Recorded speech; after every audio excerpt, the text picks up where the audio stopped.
नोटबंदी से ठीक पहले भारत सरकार ने भारतीय रिजर्व बैंक के तत्कालीन गवर्नर रघुराम राजन को उनके पद से हटाकर उर्जित पटेल को नियुक्त किया, जिसके बाद तमाम प्रकार के प्रश्न उठने लगे कि क्या वाकई में उर्जित पटेल रघुराम राजन के स्थान पर फिट बैठते हैं। लेकिन उस समय पर मोदी सरकार ने मौजूदा हालातों को देखते हुए उर्जित पटेल को भारतीय रिजर्व बैंक का गवर्नर बनाया। इसके बाद भारतीय सरकार ने सफलतापूर्वक नोटबंदी जैसे बड़े फैसले को सफल बनाया। हालांकि इसी बीच चुनाव 2019 से ठीक पहले मोदी सरकार के लिए एक बुरी खबर आई है।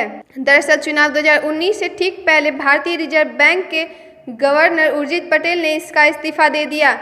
उन्होंने भारतीय रिजर्व बैंक की ऑफिशियल वेबसाइट पर लिखे गए ट्वीट के माध्यम से बताया कि निजी वजहों की वजह से मैंने तत्काल प्रभाव से अपने पद को इस्तीफा देने का फैसला किया है। पिछले कई वर्षों से भारतीय रिजर्व बैंक में विभिन्न पदों पर रहना मेरे लिए सम्मान की बात रही। पिछले कुछ वर्षों में रिजर्व बैंक कर्मचारियों की कड़ी मेहनत और सहयोग बेहद अहम रहा।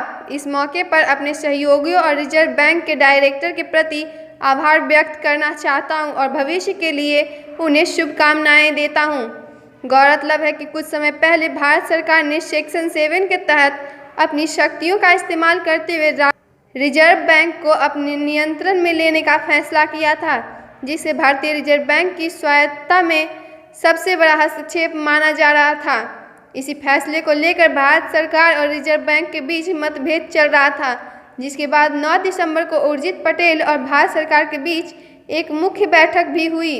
उर्जित पटेल ने फिलहाल 10 दिसंबर को अपना इस्तीफा भारत सरकार को सौंप दिया है।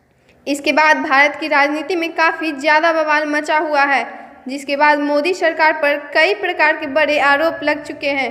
हालांकि उर्जित पटेल को डिप्टी गवर्नर के पद से मुख्य गवर्नर के पद पर नियुक्त करना मोदी सरकार का व्यक्तिगत फैसला था तथा अब जब मात्र 4 साल के भीतर ही उर्जित पटेल ने भी इस पद से इस्तीफा दे दिया है, तो निश्चित तौर पर यह मोदी सरकार के लिए एक बड़े झटके के समान है।